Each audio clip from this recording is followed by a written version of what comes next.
Masih bersama saya Budiman Tanrujo di satu meja The Forum, Pak Wiyadi Wianto. Jadi Pak Prabowo itu memang bertemu dengan Bang Surya, nanti juga dengan partai-partai politik lain, semata-mata ingin mengajak mereka masuk demi persatuan nasional atau memang membagi-bagi jatah menteri sih? Ya, kita bicara bagi-bagi jatah menteri nanti dulu deh, ya. Karena Nanti dulu? nanti dulu. Oke. Nah, tapi prinsipnya bahwa kita ini Pak Prabowo kan menginginkan adanya suatu persatuan dan adanya suatu bagaimana kita membangun negara ini. Nah, silaturahmi kepada partai-partai yang sekarang sudah dilakukan di Nasdem dan tidak menutup kemungkinan juga dengan partai-partai yang lain, itu adalah bagaimana kita bicara mengenai masalah membangun negara ini. Membangun negara? Kemudian kalau memang dari apa yang sudah dilakukan itu, kemudian kita bicara mengenai masalah persatuan dan kita memang bersama-sama, ya tentunya ini akan ada satu pembicaraan lebih lanjut mengenai masalah bagaimana koalisi ke depan. Gitu kan.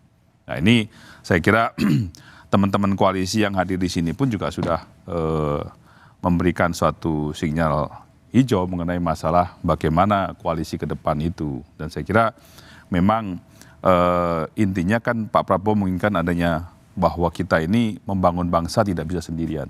Nggak bisa sendirian? Kita harus bersama-sama. Dan kita intinya adalah bagaimana kita ini memberikan kesejahteraan kepada rakyat dan kemudian kita menyongsong Indonesia Emas 2045. Oke. Ini adalah payung utamanya. Kemudian juga bahwa di sini setelah pemilu, ya kita dengan contoh yang 2019 bahwa ada rekonsiliasi. Nah disinilah Pak Prabowo juga melihat bahwa rekonsiliasi yang terjadi pada 2019 itu bisa dilanjutkan juga dengan silaturahmi itu untuk kita berrekonsiliasi untuk membangun negara ini. Oke, baik. Bang Doli, kalau dari sisi legislatif kan Golkar kan relatif diperkirakan nomor 2 ya, bisa juga mungkin nomor 1. Tapi dari posisi betul Golkar itu kemudian ditawarin atau minta 5 menteri di kabinetnya Pak Prabowo. Sebenarnya saya ingin menjelaskan ya, informasi tentang, dan sekaligus saya koreksi, sebenarnya kita nggak pernah bicara minta 5. Ya. 6 tapi? Nggak pernah minta gitu. Oh nggak minta, oh tapi kan 6. Nggak pernah minta ya. Cuman waktu itu kan itu disampaikan waktu dalam acara internal ya.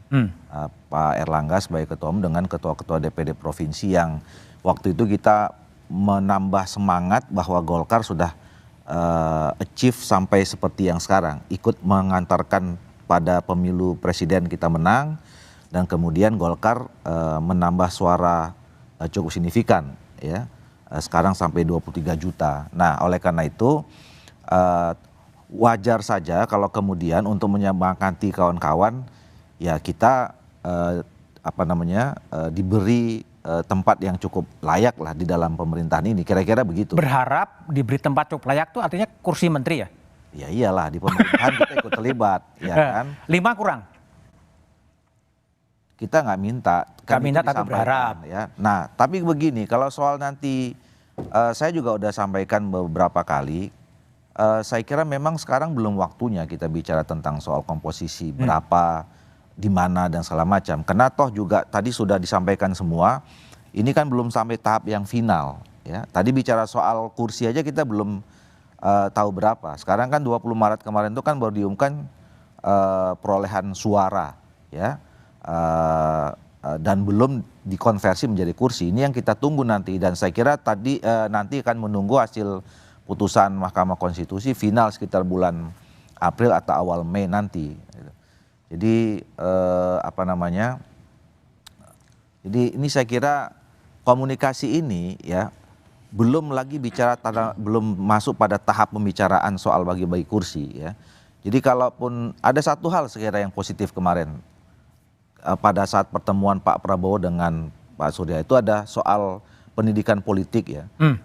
Bang Surya begitu selesai 20 Maret langsung malamnya press conference menyatakan menerima hasil yang disampaikan oleh KPU dan mengucapkan selamat. Saya kira ini kan sikap yang statria ya, yang harus kita acungkan jempol juga, bahwa memang pada saatnya pertandingan ini harus usai dan harus ada pemenangnya yang harus kita akui. Dan itu dijawab oleh Pak Prabowo dengan datang ke sana bahwa mengapresiasi sikap Bang Surya dan apa namanya Nasdem. Jadi mungkin baru tahap itu saja ya, belum bicara tentang nanti mau masuk apa nggak masuk. Dan kalaupun misalnya ya pada pertemuan itu akan lebih indah kan kalau misalnya pertemuan antara Pak Prabowo dengan ketua umum partai politik A misalnya, kemudian disepakati setelah disampaikan misalnya ya, nanti kami akan membangun Indonesia 5 tahun sebelum gini. Terus partai itu mengatakan kami akan dukung misalnya pemerintahan ini dengan kami berada di luar pemerintahan, kan bagus juga secara Di luar pemerintahan? Iya. Oh, supaya nggak sesak ya? Secara gentleman diakui seperti itu kan, nggak maksudnya kalau disampaikan ke publik dengan terbuka kan bagus juga. Gitu. Jadi saya kira dalam rangka itu masih tahapannya sekarang yang dilakukan oleh Pak Prabowo maupun juga pimpinan-pimpinan partai politik yang ada di Indonesia Maju dan yang lainnya. Baik, Bung Andi Malarangeng. Jadi mungkin nggak sih kalau lihat polanya Pak Prabowo kok semua dirangkul dan masuk ke dalam pemerintahan, nggak ada yang di luar? Mungkin saja, tapi sebenarnya tidak ada gunanya semuanya karena yang penting bisa dapat dukungan mayoritas di parlemen. Terlalu besar juga koalisi, itu juga bisa lebih rapuh karena mengaturnya lebih susah. Tapi secukupnya untuk mendapatkan, biasanya pakemnya adalah secukupnya 51%. 50% lebih sedikit.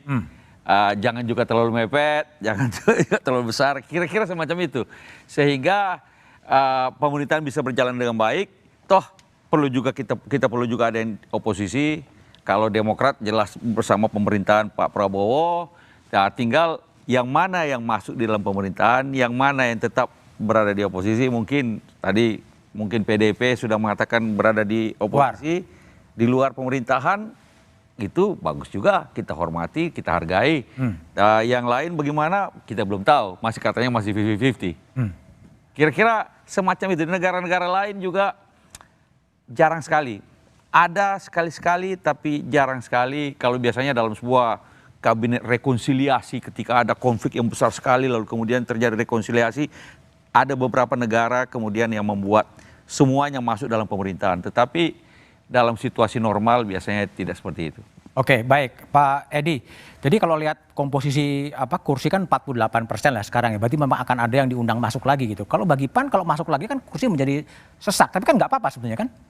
Sebenarnya sih nggak apa-apa. Karena kembali lagi masalah kursi dan pembagiannya itu sepenuhnya menjadi prerogatif presiden dalam hal ini. Dan kami akan hormati itu. Dan saya kira semua teman-teman di koalisi akan menghormati. Nah, apakah nanti akan ada partai yang berada di luar sementara yang lain di dalam? Saya kira itu sebagai strategi politik menjadi oposisi itu juga cukup baik. Karena apa? Itu menjadi pembeda. Ya ketika semuanya bergabung, semuanya di dalam pemerintahan, ada satu atau dua berada di luar, itu kan nyata-nyata terlihat. Yang di luar tuh yang nggak berkeringat gitu ya? Bukan, saya tidak mengatakan itu pilihan. Bisa pilihan itu merupakan pilihan karena memang ingin memberikan check and balance yang baik, atau juga sebagai strategi politik. Strategi politik, investasi 5 tahun akan datang, bahwa kita terlihat di luar dan kita dengan independensi kita bisa memberikan kritikan kepada pemerintah, justru itu juga bisa mengangkat elektoralnya nanti 5 tahun yang akan datang. Jadi sebagai strategi politik juga bisa. Tetapi intinya bagi kami, siapapun yang nanti akan berada di dalam pemerintahan dan bagaimanapun nanti pengaturan untuk kerjasamanya, saya yakin bahwa Pak Prabowo dengan leadership yang beliau miliki, itu beliau mampu untuk bisa mengatur dan mengontrol semuanya berada dalam satu barisan, tidak ada yang berpencar-pencar. Gitu.